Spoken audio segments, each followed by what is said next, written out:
This Sigma 200mm f2 lens is impractical.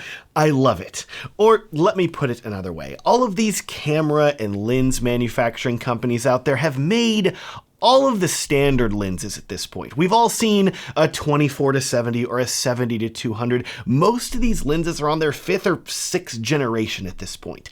But I love a weird lens, on the other hand. Give me a zoom that only has 18 millimeters of focal range. Give me a prime with a crazy aperture. Give me this lens, the Sigma 200mm f2, the marriage of an ultra-tight focal length with a crazy shallow depth of field. This lens has one purpose: to give you a stupid amount of bokeh, and I'm here for it.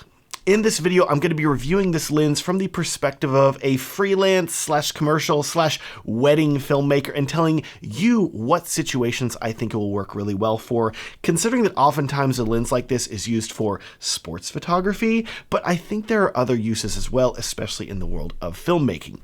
In addition, for the sake of ethics, I want you to know this video is not paid or sponsored by Sigma, but they did loan me this lens so I could make this review, and I will be sadly sending it back to them very soon. Now, take the Sigma 200 out of the box, and the first thing you'll notice is that for such a tight lens, this thing is pretty darn wide. It has quite the circumference at the front, and that isn't super surprising. For a lens at this focal length, while also needing to let in this much light, it is going to need a lot of glass, and Sigma has definitely given it that. My goodness. What Sigma has also given it is incredible build quality. I've used a decent amount of Sigma lenses in the past few years, and this one feels like one of the best built lenses that they have ever made. Everything about this lens, all the construction and the little details, screams premium. It's definitely large, but none of this size has gone to waste though, with Sigma giving you a ton of functionality. You have 3 programmable buttons spread around the top, left, and bottom of the lens, a very smooth focus ring, an aperture ring that can be made clickless, and my goodness, there are a lot, and I mean a lot, of switches.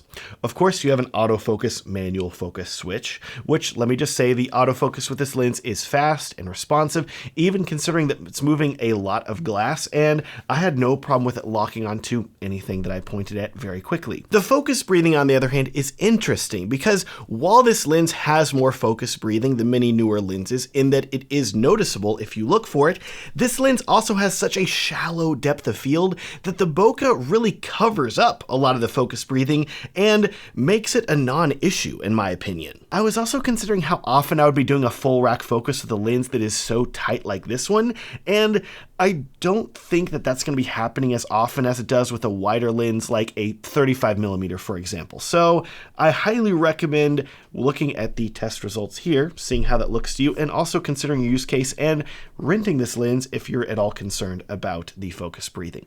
Now, back to the side of the lens, and there's also a focus distance switch here that lets you choose whether you want the lens to be able to focus closer or only on objects in the distance. Then you have an optical image stabilization switch built in that will work with your camera's in-body image stabilization, which is great to see. I feel like a lot of companies have gotten away from including stabilization in their lenses, and I'm glad to see it back on this lens. The more stable, the better, in my opinion. Speaking of stabilization, notice this switch will let you adjust between 2 different stabilization modes, with mode 1 for stationary shots if you're using a monopod, and mode 2 for panning shots if you're using this lens for video. I recommend leaving it on mode 2. That's where I'm going to keep it at. I want you to notice too, there's also a custom switch here that has custom modes 1 and 2. And if you have Sigma's lens dock system where you connect the lens to your computer, you can then go in and customize things like the focus distance that you want the autofocus to work at, and have it be very precise with this switch. Cool, professional, useful stuff, Sigma. Then check out the bottom of this lens too. It has a larger tripod mount that makes it easier to hold, plus it's compatible with Arca Swiss plates. So cool. Looking at the front of the lens now, as I mentioned earlier, this is a very large diameter lens, meaning that while it will work with filters, they need to be 105mm in size filters, so quite large. Just keep that in mind if you're looking for an indie filter for this lens. In addition, this lens comes with a very large hood, making it look significantly larger and more intimidating. Look at that thing. Wow, it's just so beefy. It's pretty cool, right? And this hood can help cut back on reflections due to so much glass being at the front of the lens.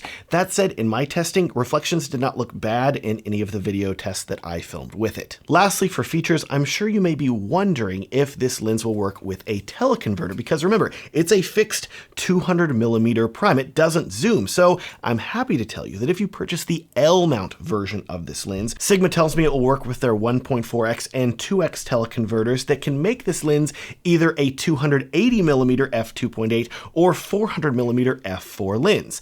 Think about it this way, get some teleconverters and you have 3 long lenses in one. Talking image quality now, I'm happy to tell you that just like pretty much all other modern Sigma lenses that I've used in the past several years, this lens is incredibly sharp with a very pleasing amount of bokeh, even stop down. And once you open up the aperture all the way f2, the separation from the background is just ridiculous. In essence, whatever you want to have in focus will be ultra sharp and in focus, but literally all the rest of the background will just melt away into nothingness. And let me just say, I think that that is the reason that you would buy a lens like this.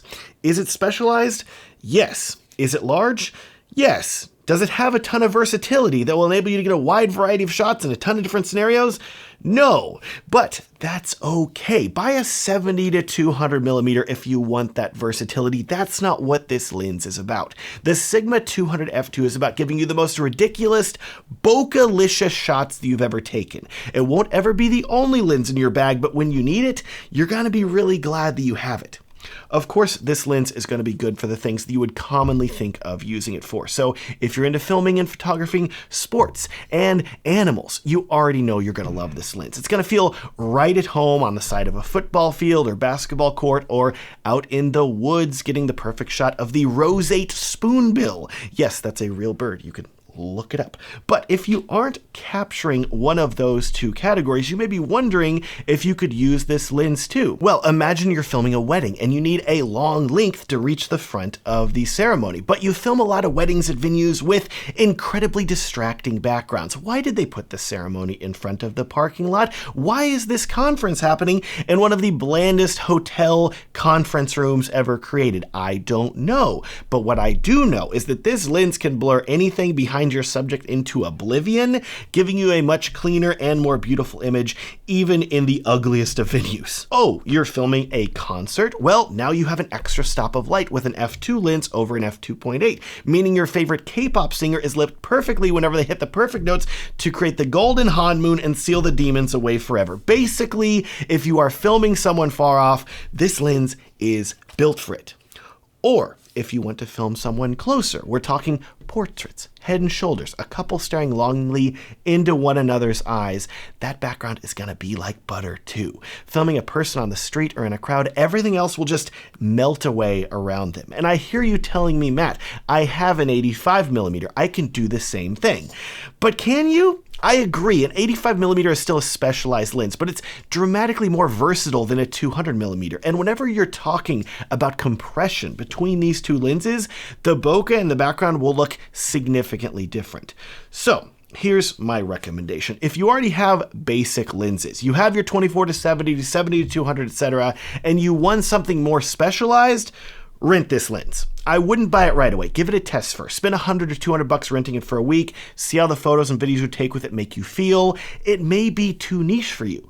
Or you may absolutely fall in love with it and bring it in your bag to every single job you have in the future. I'll link to the Sigma 200 f2 down below for you to check out, and I'll also link to my filmmaker gear guide that's going to show you all the equipment that I recommend for filmmaking. You can download completely for free at the link in the video description. Thanks so much for watching. Please like this video and subscribe if you want to see more videos about lenses or filmmaking and video editing and other stuff like that, or just want to look at this beard. Thanks and have a great day.